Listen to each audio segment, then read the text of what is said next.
মদিনার প্রতিটা ঘরে ঘরে ঈদের আনন্দ, ঈদের খুশি। সকল ছোট ছোট ছেলেমেয়েরা নতুন জামা কাপড় পরিধান করেছে, ঈদের পোশাক পরিধান করেছে। কিন্তু ওমর ইবনুল খাত্তাব রাদিয়াল্লাহু তাআলা আনহুর ঘরে ঈদের কোনো আনন্দ নাই, ঈদের কোনো খুশি নাই। ওমরের ছেলে মেয়েদের শরীরে ঈদের কোনো পোশাক নাই, নতুন কোনো জামা কাপড় নাই। ওমরের স্ত্রী উম্মে কুলসুম তার স্বামী ওমরকে গিয়ে বলেন, প্রাণের স্বামী গো, আমাদের জন্য নতুন কাপড় কেনার কোনো প্রয়োজন নাই, অন্তত ছেলে মেয়েদের জন্য হলেও নতুন কাপড়ের ব্যবস্থা করে দেন। ওমর ইবনুল খাত্তাব রাদিয়াল্লাহু তাআলা আনহু স্ত্রীকে বলেন, প্রাণের বিবি গো, নতুন জামা কাপড় কিনবো ওই পরিমাণ অর্থ, ওই পরিমাণ টাকা আমার কাছে নাই। উম্মে কুলসুম তার স্বামী ওমরকে বলেন, প্রাণের স্বামী, এক কাজ করতে পারেন, তোমার অর্থমন্ত্রী আবু উবাইদার কাছে চিঠি পাঠান 1 মাসের অগ্রিম বেতন দেওয়ার জন্য। ওমর রাদিয়াল্লাহু তাআলা আনহু আবু উবাইদার কাছে 1 মাসের অগ্রিম বেতন চেয়ে একটা চিঠি লিখলেন। আবু উবাইদার কাছে চিঠি পাঠালেন, আবু উবাইদা, আমার ছেলে মেয়েদের জন্য নতুন জামা কাপড় কিনবো, যদি সম্ভব হয় আমাকে 1 মাসের অগ্রিম বেতন প্রদান করবে। ওমর ইবনুল খাত্তাব রাদিয়াল্লাহু তাআলা আনহু চিঠি লিখে পাঠালেন আবু উবাইদা অর্থমন্ত্রীর কাছে। আবু উবাইদা রাদিয়াল্লাহু তাআলা আনহু ওমর ইবনুল খাত্তাবের চিঠি পেয়ে চিঠি খুললেন, চিঠি খুলে পড়া শুরু করলেন। আবু উবাইদা রাদিয়াল্লাহু তাআলা আনহু চিঠি পড়তেছে আর কান্না করতেছেন। ওমর ইবনুল খাত্তাব রাদিয়াল্লাহু তাআলা আনহু, যিনি অর্ধেক পৃথিবীর শাসক ছিলেন, অর্ধেক পৃথিবীর প্রেসিডেন্ট ছিলেন, চাইলেই তিনি স্বর্ণ দিয়ে রাজপ্রাসাদ বানাইয়া সেখানে থাকতে পারতেন, চাইলেই তিনি স্বর্ণ দিয়ে পোশাক বানিয়ে পোশাক পরিধান করতে পারতেন, চাইলেই তিনি সারা পৃথিবীর মধ্যে যত সুখ শান্তি আছে সব পায়ের নিচে নিয়ে আসতে পারতেন। সেই ওমর ইবনুল খাত্তাব রাদিয়াল্লাহু তাআলা আনহু 1 মাসের অগ্রিম বেতনের জন্য চিঠি লিখছেন অর্থমন্ত্রীর কাছে। অর্থমন্ত্রী আবু উবাইদা চিঠি পড়ে আর কান্না করে, হায় রে আল্লাহ, তুমি আজকে আমাদেরকে এমন একজন বাদশা দিয়েছো, এমন একজন নেতা দিয়েছো, যে নেতা আমাদের জন্য তোমার পক্ষ থেকে রহমত হয়ে এসেছে। নিজের চিন্তা কখনো করেন নাই ওমর রাদিয়াল্লাহু তাআলা আনহু, সব সময় রাষ্ট্র এবং জনগণের চিন্তা করেছেন। আর আজকালকে যারা আমার দেশের নেতা হয়, রাজা হয়, বাদশা হয়, মন্ত্রী হয়, তাদের চিন্তা শুধু তাদের নিজেদেরকে নিয়ে, প্রজাদেরকে নিয়ে, জনগণকে নিয়ে কোনো চিন্তাই তাদের নাই। দেশকে নিয়ে তাদের কোনো চিন্তা নাই, জনগণকে নিয়ে তাদের কোনো চিন্তা নাই। কিভাবে তারা সম্পদের পাহাড় বানাবে, কিভাবে তারা অর্থ প্রাচুর্য কামাইবে, কিভাবে তারা বিদেশে বাড়ি গাড়ি বানাবে, এই চিন্তা নিয়ে ব্যস্ত। ওমর ইবনুল খাত্তাব রাদিয়াল্লাহু তাআলা আনহু কখনো নিজেকে নিয়ে ভাবেন নাই, সব সময় জনগণের চিন্তা করেছেন, দেশের চিন্তা করেছেন, ইসলামের চিন্তা করেছেন, মুসলমানদের চিন্তা করেছেন। আবু উবাইদা রাদিয়াল্লাহু তাআলা আনহু ওমরের চিঠি পড়তেছে আর কান্না করতেছে। আবু উবাইদা রাদিয়াল্লাহু তাআলা আনহু ওমরের কাছে আরেকটা চিঠি লিখলেন। ওমরের চিঠির উত্তরে তিনি আরেকটা চিঠি লিখলেন। আবু উবাইদা চিঠির মধ্যে লিখলেন, হে খলিফাতুল মুসলিমিন, আপনি আমার কাছে 1 মাসের অগ্রিম বেতন চেয়েছেন, আমি আপনাকে 1 মাসের অগ্রিম বেতন প্রদান করব, যদি আপনি আমাকে 2টা বিষয়ের নিশ্চয়তা প্রদান করতে পারেন। 2টা বিষয়ের নিশ্চয়তা প্রদান করতে পারলে আমি আপনাকে 1 মাসের অগ্রিম বেতন দেব।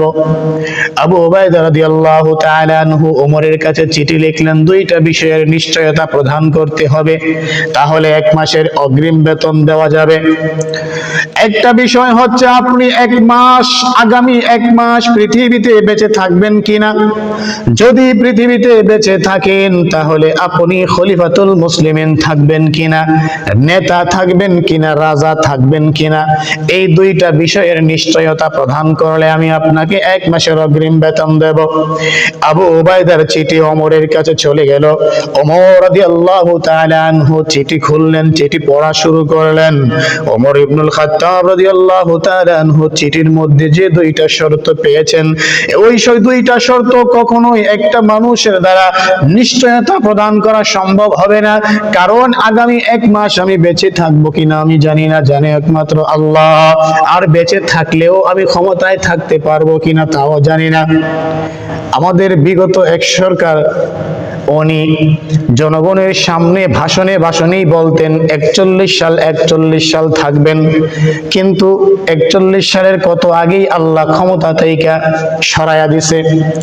এজন্য আমার ভাইয়েরা, কে কতদিন পৃথিবীতে বেঁচে থাকবে, কে ক্ষমতায় থাকবে কি থাকবে না, এটা কেউ জানে না আল্লাহ ছাড়া।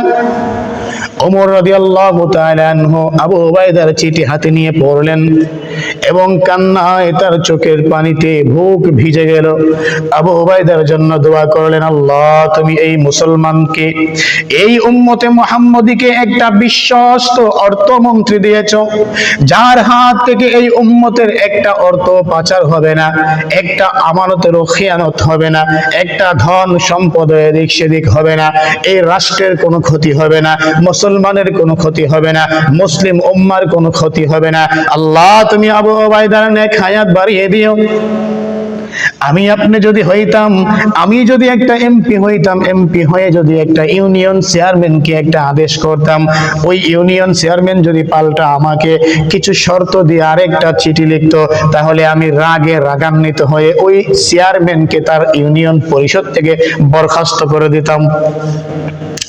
কিন্তু ওমর ইবনুল খাত্তাব রাদিয়াল্লাহু তাআলা আনহু আবু উবাইদার জন্য দোয়া করলেন, আল্লাহ তুমি আবু উবাইদাকে নেক হায়াত বাড়াইয়া দিও, আবু উবাইদার ইলমে আমলের মধ্যে বরকত বাড়াইয়া দিও।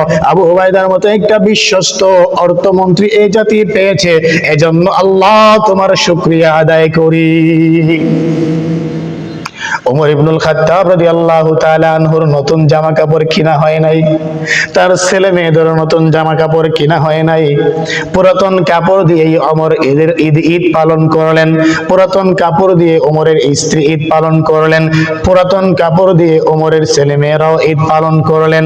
আমার মতো ছোট্ট একটা ইমাম আপনাদের মসজিদের, আমারও তো আলহামদুলিল্লাহ 10টা 12টা পাঞ্জাবি আছে। আর যারা বড় বড় মসজিদে ইমামতি করেন, বড় বড় হুজুর, বড় বড় বক্তা, বড় বড় মুফাসসির, তাদের তো অভাবই নেই কাপড়ের। এমপি মন্ত্রীদের কথা বাদই দিলাম, আর যিনি খলিফাতুল মুসলিমিন ওমর ইবনুল খাত্তাব রাদিয়াল্লাহু তাআলা আনহু, অর্ধেক পৃথিবীর শাসক, তার মাত্র একটা কাপড় ছিল, তাও আবার কাপড়ে 18টা তালি ছিল। কেমন জীবন ছিল ওমরের, কেমন শাসক ছিলেন ওমর। এমন শাসক আজও পৃথিবীতে প্রয়োজন আছে। যদি আল্লাহ এমন একটা শাসক আমাদেরকে দিত, তাহলে এই জাতি, এই রাষ্ট্র, এই উম্মত কত উপকৃত হতো, কত সম্মানী হতো, কত দামি হতো। এই জাতির কখনো বিপদ আসতো না, এই উম্মতের কখনো বিপদ আসতো না, এই জাতি কখনো লাঞ্ছিত হতো না। ওমর ইবনুল খাত্তাব রাদিয়াল্লাহু তাআলা আনহুর পুরাতন জামা কাপড় দিয়েই তাদের ঈদ চলে গেল। আজকে আমরা ঈদের দিন আসলে কত ধরনের আনন্দ উপভোগ করি। নতুন নতুন জামা কাপড় কিনি হাজার হাজার টাকা দিয়ে, নতুন জুতা কিনি হাজার হাজার টাকা দিয়ে, ভালো মন্দ খাবার রান্না করি, অনেক টাকা পয়সা খরচ করি। আমার ভাইয়েরা, আপনাদের কাছে অনুরোধ থাকবে, ওমর রাদিয়াল্লাহু তাআলা আনহুর জীবন আদর্শ থেকে শিক্ষা গ্রহণ করতে হবে। আর সমাজের গরিব দুঃখী দুস্থ মানুষদের পাশে সাহায্যের হাত বাড়িয়ে দিতে হবে। আমার সমাজে, আমার দেশে, আমার মহল্লায় কোন একটা মানুষ যেন অনাহারে না থাকে, কোন একটা মানুষ যেন ঈদের আনন্দ উপভোগ করতে না পারে, এমন যেন না হয়। প্রতিটা মানুষের ঘরে ঘরে যেন ঈদের আনন্দ, ঈদের খুশি ছড়িয়ে পড়ে। আমরা ঈদের আনন্দ সবাই মিলে ভাগাভাগি করে নেব। ঈদের খুশিকে আমরা সবাই মিলে ভাগাভাগি করব। আমাদের পাড়া প্রতিবেশী সবার কাছে আমরা ঈদের আনন্দ পৌঁছায়া দেব। যারা গরিব দুঃখী আছে তাদেরকে যথাসাধ্য চেষ্টা করব, সামর্থ্য অনুযায়ী তাদের পাশে দাঁড়াবো। একজন কবি বলেছিলেন, সবার সুখে হাসবো আমি, কাঁদবো সবার দুঃখে, নিজের খাবার বিলিয়ে দেব অনাহারীর মুখে। সকলের সুখ মানে আমার সুখ, সকলের দুঃখ মানে আমার দুঃখ। আমি খাবো, আমার ভাই খাবে না, তা হতে পারে না। বরং আমি না খেয়ে আমার ভাইকে খাওয়াবো, আমার ভাই খাওয়ার পরে মুচকি একটা হাসি দেবে, ওইটাই আমার খাওয়া হয়ে যাবে।